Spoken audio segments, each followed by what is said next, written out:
aprender sobre o som dos animais. Você sabia que cada bichinho faz um som diferente? O cachorro faz au-au. Quando ele faz au-au, ele pode estar dizendo que está com fome, ele pode estar pedindo carinho e dizendo que está muito feliz com a sua presença, principalmente quando ele faz au-au abanando o rabinho. Já os gatinhos fazem miau, e quando fazem miau, eles querem chamar a atenção dos seus donos porque querem comida, ou querem conversar, ou chamar a atenção.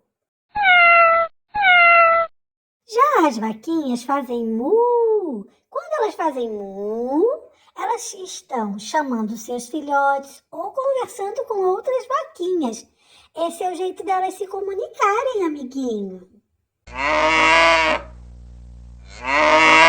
Vamos cantar, amiguinho. O cachorro faz au-au pra sorrir e pra brincar. O gatinho faz miau, querendo se espreguiçar. E a vaquinha lá no campo faz mu-mu sem parar.